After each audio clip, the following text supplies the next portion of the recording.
Hello everyone and once again welcome back to Umar Taskeer YouTube channel. Myself Umar Taskeer. Guys, एक question अक्सर आता है, क्या आज के टाइम में ऑर्गेनिक मार्केटिंग वर्थ है? एसईओ करना वर्थ है? सोशल मीडिया के ऊपर कंटेंट पोस्ट करना वर्थ है? उससे हमारा बिजनेस ग्रो होगा या नहीं होगा? इसी चीज को समझेंगे हम लोग आज के इस पर्टिकुलर वीडियो के अंदर। देखिए, होता क्या है कि ये सारी चीजें काफी सब्जेक्टिव हैं।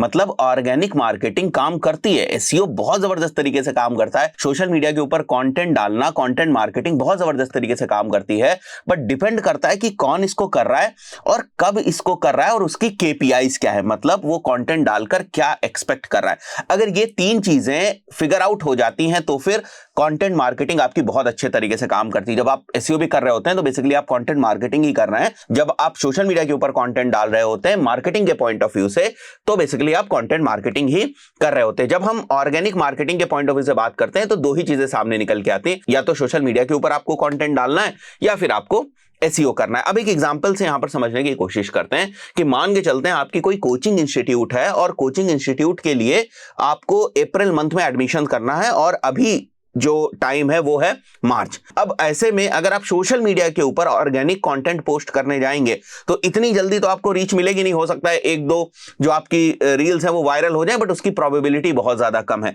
तो जो लीड्स जनरेट करने की आपकी केपीआई थी, उसके पॉइंट ऑफ व्यू से जो आपका टाइमिंग है सोशल मीडिया के ऊपर कंटेंट डालने का, वो राइट नहीं है। तो उस पर्टिकुलर सिनेरियो में सोशल मीडिया मार्केटिंग, यानी कि अगर मैं बात करूं इंस्टाग्राम के ऊपर आप कंटेंट डाल रहे हैं या फेसबुक के ऊपर अगर आप कंटेंट डाल रहे हैं, तो वो आपके काम का नहीं है। वो बात अलग है कि आज के टाइम में फेसबुक पेज के ऊपर जो ऑर्गेनिक रीच है वो डेड हो गई, बट यहां पर मैं मान के चल रहा हूं कि आप इंस्टाग्राम के ऊपर जो है वो अपना कंटेंट डाल रहे हैं, ऐसे प्लेटफॉर्म के ऊपर जो आपको रीच प्रोवाइड कर रहा है। तो वहां पर भी आप एक डेढ़ महीने के अंदर बहुत सारी जो लीड्स हैं उनको नहीं जनरेट कर पाएंगे अनटिल अनलेस कोई आपकी रील वगैरह जो है वो वायरल ही ना हो जाए। तो उस पर्टिकुलर सिनेरियो में जो पेड एड्स हैं वो बेहतर तरीके से काम करेंगे। तो अगर कोई पर्सन उस सिनेरियो को लेकर मेरे सामने आता है तो मैं कहूंगा कि आपके लिए अभी ऑर्गेनिक मार्केटिंग वर्थ नहीं है। आप उसमें एफर्ट्स डालेंगे, अमाउंट डालेंगे, पैसा डालेंगे, कंटेंट बनाएंगे, वो चीज आपके लिए काम नहीं करेगी। बट यहीं पर अगर मान के चलते कि उनको अपनी ब्रांड बनानी है, उनको नेक्स्ट सेशंस के लिए एडमिशंस करने हैं, तो वो पूरे साल भर में अपना जो कंटेंट है उसको प्लान कर सकते हैं।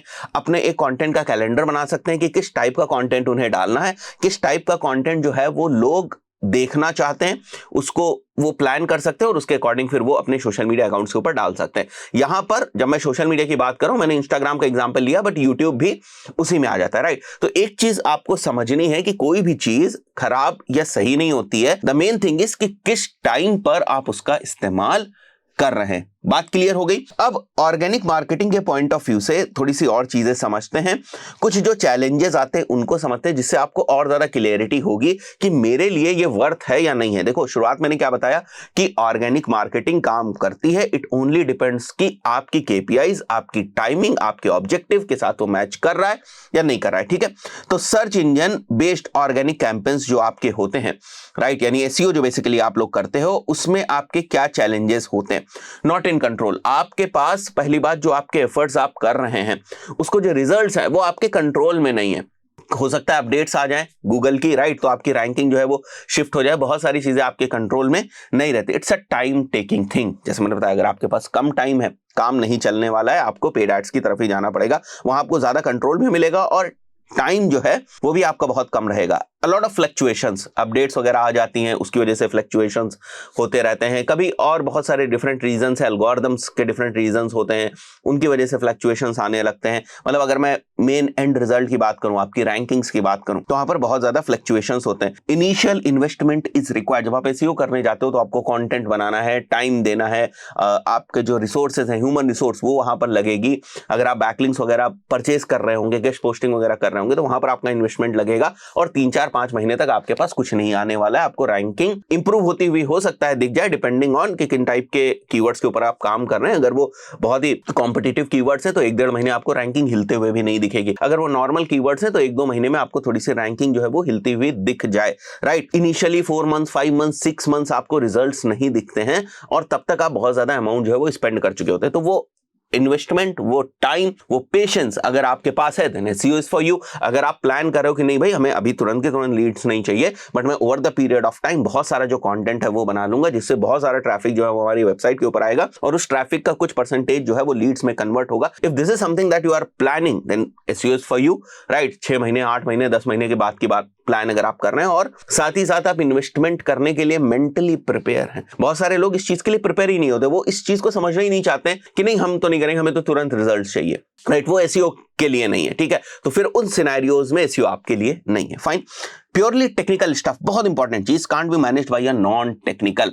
ऐसा नहीं है कि एसईओ करने कोई जाएगा और बस उसने एक वीडियो देखा और एसईओ सीख जाएगा। It's purely a technical thing. तो हर कोई इसको कंट्रोल नहीं कर सकता, हर कोई इसको मैनेज नहीं कर सकता। कुछ चैलेंजेस हैं तो कुछ बहुत ज्यादा फायदे भी हैं, जैसे प्रॉफिटेबल हो जाता है ये लॉन्ग टर्म में, फिर आपके ना जो एफर्ट्स हैं वो कम होते जाते हैं और आपके जो रिजल्ट्स हैं वो बढ़ते जाते हैं। शुरुआत में आपके रिजल्ट्स बहुत कम होते हैं, एफर्ट्स बहुत ज्यादा होते हैं, बट बाद में क्या होता है आपके एफर्ट्स धीरे धीरे कम होते हैं और उसके प्रोपोर्शन में जो रिजल्ट्स हैं वो आपके बेहतर होते हैं। इट इज इनबाउंड, जब इनबाउंड होता है तो वहां पर कन्वर्जन रेट ज्यादा होता है, ठीक है। If you can understand the maths of SEO, let's say search volume, जिन कीवर्ड्स को आपने टारगेट किया है उनसे आप कितना ट्रैफिक जनरेट कर सकते हैं और जो ट्रैफिक आप लेकर आ रहे हैं अपनी वेबसाइट के ऊपर उससे आप कितना कन्वर्जन कर सकते हैं और आपके एक कन्वर्जन की एवरेज ऑर्डर वैल्यू क्या है, जिससे कि आप बेसिकली अपना रेवेन्यू जो है वो कमिंग 6 मंथ्स में, कमिंग 1 ईयर में कैलकुलेट कर पाए, एक अप्रोक्सीमेट रेवेन्यू। तो अगर वो चीजें, वो मैथ्स आप कर सकते हैं तो आपको समझ में आएगा कि हाँ भाई एसईओ हमारे लिए किस तरीके से मैथमेटिकली प्रॉफिटेबल हो सकता है, ठीक है। तो आई बिलीव ये बात आपको समझ में आ रही होगी। आपको अपने लेवल पर जाकर सबसे पहले समझने की कोशिश करनी है कि मेरे को एसईओ करना भी है या नहीं करना है। कोई भी मार्केटिंग की अप्रोच खराब नहीं होती है, डिपेंड करता है कि वो आपके सिनेरियो के साथ फिट बैठ रही है नहीं। It is very important to identify कि जिस भी मार्केटिंग चैनल को मैं यूज करने जा रहा हूं क्या वो राइट मार्केटिंग चैनल है at this moment of time, जो मेरे पास अवेलेबल बजट है उसके हिसाब से मुझे इसके साथ जाना चाहिए या नहीं। ये ऑडिट करना बहुत ज्यादा जरूरी है, ठीक है। नेक्स्ट इज बेसिकली, जब मैं ऑर्गेनिक डिजिटल मार्केटिंग की ही बात करता हूं तो सोशल मीडिया बेस्ड कैंपेन्स की बात होती है। इनमें क्या चैलेंजेस हैं, आप इंगेजमेंट्स को कंट्रोल नहीं कर सकते, आप लाइक्स कमेंट्स को कंट्रोल नहीं कर सकते कि भाई इतने ही आने चाहिए, ठीक है। Facebook pages are almost dead, so are your older strategies. बहुत टाइम पहले फेसबुक पेजेस के ऊपर कोई भी पोस्ट कर दी जाती थी और वो पोस्ट शूट हो जाती थी। बहुत सारे लोग फेसबुक पेजेस बनाते थे, उनको सेल करते थे जब उनके ऊपर ऑडियंस हो जाती थी, वहां पर बहुत सारी स्पॉन्सरशिप्स मिलती थी, पेड पोस्ट लोगों को करने की अपॉर्चुनिटी मिलती थी। तो सोशल मीडिया से इस तरीके से भी लोग पैसे अर्न करते थे।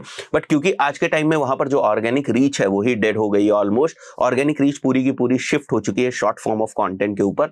जो आपके रील्स होते हैं, जो आपके शॉर्ट्स होते हैं, एक्चुअली एल्गोरिथम ने ही ये कर दिया है, तो आपकी मजबूरी है कि आपको शिफ्ट होना पड़ेगा। ऐसे नहीं है कि आप बस ये फिगर आउट करने में लग जाएं कि कैसे फेसबुक पेज को क्रैक किया जाए। You can't do it, right. बहुत बहुत मुश्किल है, मतलब ऐसा तो नहीं कि इम्पॉसिबल है, बट बहुत मुश्किल है। तो ऐसी चीजों के पीछे जाने ही क्यों, राइट। जिस चीज में आपको बहुत ज्यादा प्रॉब्लम हो, तो सीधे सीधे जो चीजें आज के टाइम में चल रही हैं उनके अकॉर्डिंग आप अपना कंटेंट बनाएं, राइट। तो वही यहां पर थर्ड पॉइंट लिखा हुआ है, short form of content is working today, reels and YouTube short. But इतना भी आसान नहीं है। आजकल हर लेवल पर आपको कंटेंट क्रिएटर्स देखने को मिलेंगे, हर टाइप का आपको कंटेंट जो है वो देखने को मिलेगा, हर फ्रीक्वेंसी पे आपको कंटेंट देखने को मिलेगा। बहुत सारे लोग ऐसे हैं जो 3 रील्स 2 रील्स जो है वो पर डे पोस्ट कर रहे हैं। बहुत सारे लोग ऐसे हैं जो single reels per day post कर रहे हैं। तो फॉर एग्जांपल आपकी निश के अंदर कोई ऐसा पर्सन है जो 2 रील्स पर डे पोस्ट कर रहा है, तो आपको भी करना पड़ेगा, उस फ्रीक्वेंसी को मैच करना पड़ेगा। जैसे एग्जांपल के तौर पे कई बार लोग हमसे पूछते हैं कि सर YouTube के ऊपर हम वीडियोस डालते हैं, हम वीडियोस बनाते हैं, मेरे को आप बताइए कि हमें कितने वीडियोस पर डे डालना चाहिए।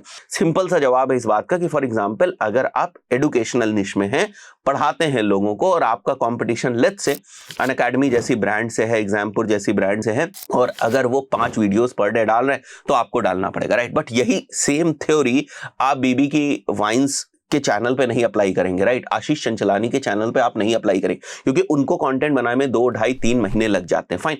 सो उनका जो वीडियो है वो 3 महीने बाद भी आता है, तब भी व्यूअर्स उनके साथ रहते हैं। It totally depends on the competition, it totally depends on the निश ऑफ द चैनल। जैसे फॉर एग्जांपल अगर आपको डिजिटल मार्केटिंग का कंटेंट बनाना है तो आप देख लें 10-15 चैनल्स को कि उनकी क्या फ्रीक्वेंसी रहती है डिजिटल मार्केटिंग के कंटेंट को बनाने की। जैसे फॉर एग्जांपल अगर आप मेरा चैनल देखोगे तो हम डेली कंटेंट डाल रहे हैं डिजिटल मार्केटिंग का, एटलीस्ट 1 वीडियो तो डेली जाता है। ये शुरुआत में 2 जाते थे, अभी 1 जाता है, कभी-कभी 2 वीडियो भी डेली आते हैं। तो आप ये पकड़ लो कि on an average 1 video per day जो है वो जाता है। तो अब आपको अपने कॉम्पिटिटर की फ्रीक्वेंसी को मैच करना पड़ेगा, फाइन। अदरवाइज क्या होगा, आप उस ऑडियंस को कभी टैप ही नहीं कर पाओगे जिस ऑडियंस को आपके कॉम्पिटिटर ने टैप करके रखा हुआ है, राइट। आप पता चल रहा है कंटेंट डाल रहे हो 10 दिन के बाद, ऑडियंस को चाहिए डेली कंटेंट, ऑडियंस को चाहिए कि उसको एक कोर्स के फॉर्मेट में चीजें सीखनी है, fine. So you have to identify कि व्हाट कंपटीशन इज डूइंग, और उसके अकॉर्डिंग फिर आपको अपने कंटेंट को प्लान करना है, B it shorts, B it Instagram reels, B it YouTube videos, right. और उसमें बहुत ज्यादा आपको काम करने की जरूरत है, right. Fourth is it's hard to get attention on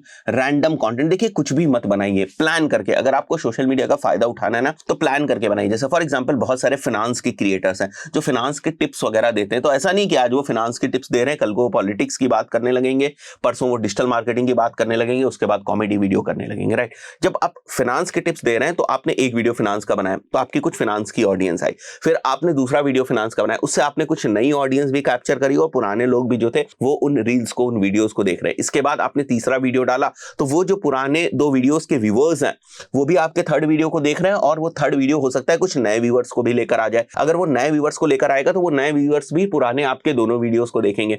अब इसको ऐसे समझने की कोशिश करिए कि आपने एक वीडियो डाला एंटरटेनमेंट के ऊपर, दूसरा वीडियो डाला पॉलिटिक्स के ऊपर, तो मान लिया पॉलिटिक्स का वीडियो जो है वो शूट कर गया, उस पर कुछ ठीक ठाक व्यूज आ गए और उसके ऊपर जो है बहुत सारे आपके व्यूअर्स आ गए, बट उसके बाद आप डाल रहे हो लेट्स से क्रिकेट के ऊपर, उसके बाद आप डाल रहे हो डिजिटल मार्केटिंग के ऊपर। तो इस टाइप का जो रैंडम कंटेंट, या मैं कहूं अनप्लान्ड तरीके से अगर आप अपनी कंटेंट मार्केटिंग की स्ट्रेटजीज बनाएंगे, it is never going to work, right. तो उस चीज का आपको ध्यान रखना है कि आपको प्लान करना है पहले अपने कंटेंट को, और कंटेंट को इंप्रूव करते जाना है धीरे धीरे, right. Again it's a very separate topic कि किस टाइप से आप अपने कंटेंट को वैल्यूएबल बनाओगे रील्स में और शॉर्ट्स में, वो मैं कभी और किसी वीडियो में कवर कर दूंगा। But it is the right time कि आप जो बूमिंग प्लेटफॉर्म्स हैं उनके ऊपर कंटेंट डालना शुरू करें। अभी उनको रीच मिल रही है, क्योंकि ऑर्गेनिक में ये होता है कि क्योंकि आप बहुत सारी चीजों को कंट्रोल नहीं कर सकते, तो अगर आज के टाइम में एल्गोरिथम आपको थोड़ा सा भी लेवरेज दे रहा है, थोड़ा सा भी अगर आपको बेनिफिट दे रहा है, तो उसके साथ जाइए, go with the flow, create the content, create content in bulk. मतलब अब वो टाइम आ चुका है जब क्वांटिटी और क्वालिटी पे आप डिबेट नहीं कर सकते कि क्वालिटी अच्छी होनी चाहिए, क्वांटिटी अच्छी होनी चाहिए। डेफिनेटली क्वालिटी से तो कोई कॉम्प्रोमाइज है ही नहीं, किसी भी लेवल पर नहीं। बट आज के टाइम में अगर आपके competitors quality content with quantity एक अच्छी फ्रीक्वेंसी के साथ डाल रहे हैं, तो आपको भी डालना पड़ेगा, right. Content creation is more than just about posting holidays. बहुत सारे बिजनेसेस को मैंने क्या देखा है कि वो बहुत ज्यादा परेशान रहते हैं, होली आई तो होली की पोस्ट जानी, दिवाली आई तो दिवाली की पोस्ट जानी है, हैप्पी संडे हैप्पी मंडे की पोस्ट जानी। दीज आर द थिंग्स जिनसे लोग रिलेट नहीं करते, वो देख के स्क्रॉल कर जाएंगे। वो टाइम गया 2013-14 का, राइट, जब व्हाट्सएप के अंदर आपके गुड मॉर्निंग के मैसेजेस आते थे और सब लोग गुड मॉर्निंग को रिप्लाई करते थे। Now it has become very irritating for people, right. इसी तरीके से जब आप अपनी जो सोशल मीडिया उसके ऊपर बहुत ज्यादा हैप्पी संडे हैप्पी मंडे और ये जो आपके स्पेशल डेज होते हैं, इनकी बहुत ज्यादा जब आप पोस्ट करते हैं और वैल्यूएबल कंटेंट नहीं डालते हैं, तो सामने वाले को समझ में आ जाता है कि अब आपके पास कंटेंट नहीं है, बस आप यही करते जा रहे हैं, राइट। तो वो आपके पेज को विजिट नहीं करते हैं। People only follow you, people only subscribe you, people only pay attention to your content when they find something interesting valuable in your content. This is the ultimate truth. आप उस चीज को माने या ना माने, ठीक है। तो देयर आर मेनी चैलेंजेस, बदलता हुआ एल्गोरिथम, कंपटीशन, ठीक है, रील्स के बेसिस पे बहुत ही इफेक्टिवली कंटेंट बनाना, ये सारे चैलेंजेस हैं, बट आपको करने की जरूरत है, राइट। अगर आप देखेंगे तो बहुत सारे फाउंडर्स बहुत ही इंगेजिंग जो रील्स है वो बना रहे हैं just to promote their product. अगर आप बेला विटा को देखेंगे तो उनके फाउंडर्स ना बड़े यूनिक तरीके से जो रील्स है वो बनाते हैं। That's again a way of organic marketing. उससे वो इंस्टेंट चीजें नहीं चाहते, साथ ही साथ वो परफॉर्मेंस मार्केटिंग भी कर रहे हैं जहां पर वो इंस्टेंट रिजल्ट आ रहे हैं। तो वही मेरा कहने का मतलब है कि व्हाट यू वांट एक्चुअली, ऐसा नहीं कि ऑर्गेनिक मार्केटिंग डेड हो गई है, इट्स जस्ट कि ठीक है फेसबुक पेज का एल्गोरिथम अब ऑलमोस्ट ऑर्गेनिक पोस्ट को पुश नहीं कर रहा है, तो आप ये नहीं कह सकते कि ऑर्गेनिक मार्केटिंग डेड हो चुकी है। There are other platforms parallelly जिस पर आज के टाइम में फेसबुक पेज के कंपैरिजन में 10 गुना ज्यादा रीच लाने की जो स्कोप है वो ओपन है, राइट। कभी आपने सोचा था कि reels 10 million 5 million 3 million 4 million इतनी आसानी से चली जाएंगी? आप किसी भी क्रिएटर को देखें, उसकी 1-2 रील्स 1 मिलियन 2 मिलियन में गई हुई थी। इट्स द रीच, राइट, जो आज आपको इंस्टाग्राम का प्लेटफॉर्म प्रोवाइड कर रहा है। लोग रील्स के ऊपर वक्त बिता रहे हैं, तो it is the right time कि आप वहां पर जाएं, बट कीपिंग इन माइंड कि ये चीज 2 दिन में काम नहीं करने वाली, ये 5 दिन में काम नहीं करने वाली, ये 10 दिन में काम नहीं करने वाली। You have to plan things there. अगर आप वो प्लान नहीं कर सकते तो धीरे धीरे वहां पर चीजों को करें। Don't expect results over there overnight. Right, वो आपको पेड एडवर्टाइजिंग में मिल सकते हैं। Running ads, you are burning money, you are doing performance marketing, वहां आपको रिजल्ट्स मिल सकते हैं। तो आई बिलीव आपको डिफरेंस समझ में आ गया होगा कि it's your responsibility to understand कि आपका बिजनेस अभी किस पोजीशन पे है और उसके अकॉर्डिंग आपको कौन से चैनल्स सेलेक्ट करने। If you can plan your content according to the current demand in the market, there will be a win for you on social media. Quality over content is still a very important metric, but you have to consider कि आपके competitor किस frequency पे post कर रहे हैं। Experiments in content is required. आप ऐसे नहीं कर सकते। सो फॉर एग्जांपल मेरे ज्यादातर वीडियोस यहीं पर इसी स्टूडियो में बैठ के इसी तरीके से बनते हैं, but I have to also do some experiments. मैं कभी खड़े होकर वीडियो बना सकता हूं, मैं कभी बातचीत करते हुए वीडियो बना सकता हूं, because people will relate then, right, they will see some change, right. But इसका मतलब ये नहीं है कि आप कंटेंट की जो वैल्यू है उसमें कमी कर दें, ठीक है। वैल्यू आप जो है कंटेंट की वही रखें जो वैल्यू आप डिलीवर करते हैं, but try to do some experiments. बहुत ज्यादा एक्सपेरिमेंट्स भी नहीं कर सकते, कभी कभी कुछ चीजें बैकफायर कर जाती, लोग आपको उसी तरीके से देखना चाहते हैं तो फिर से स्विच कर जाइए।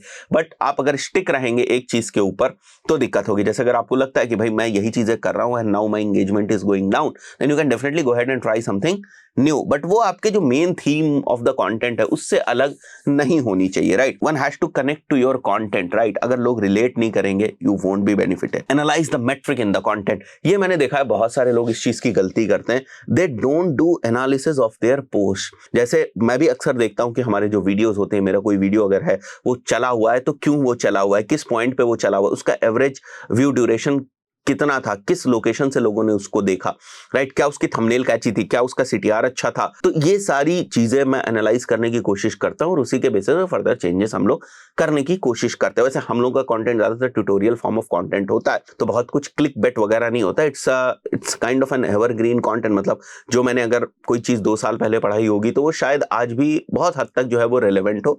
डिजिटल मार्केटिंग में चीजें बहुत तेजी से बदलती हैं, बट अगर कोई बेसिक चीज है, फंडामेंटल चीज है, तो वो शायद आज भी रेलेवेंट हो। अब यहीं पर आप इमेजिन करिए कोई न्यूज चैनल है तो उसने कोई 1 साल पहले न्यूज निकाली होगी, वो आज के टाइम में वो न्यूज रेलेवेंट नहीं होगी, राइट। तो there are so many variable factors with regards to the content that you are putting on social media. उसको ध्यान में रख के आपको ये जज करना है कि आपके लिए ऑर्गेनिक मार्केटिंग इंपॉर्टेंट है, वर्थ है या नहीं है। अगेन मैं फिर से एक लाइन में समराइज कर रहा हूं कि ऑर्गेनिक मार्केटिंग आज भी काम करती है, वर्थ है, बट डिपेंड करता है कि आपकी जो क्या ये सही टाइम है, क्या मेरे पास उतना इनफ जो अमाउंट है वो है इन्वेस्ट करने के लिए, राइट, और क्या मेरी केपीआईज इससे मीट हो सकती है। अगर आप इन 3 फैक्टर्स के ऊपर काम कर लेंगे तो आपको इस चीज का आंसर मिल जाएगा। आशा करता हूं वीडियो आपको पसंद आया होगा। वीडियो पसंद आया वीडियो को लाइक जरूर करें। चैनल पर पहली बार आए, इस वीडियो से पहली बार आए हैं तो चैनल को सब्सक्राइब करके जाएं। और बहुत सारी प्लेलिस्ट डिजिटल मार्केटिंग से रिलेटेड आपको इस चैनल पर देखने को मिलेगी, उनको फॉलो करें, सीखें। मिलते हैं नेक्स्ट वीडियो में। Till then, good bye.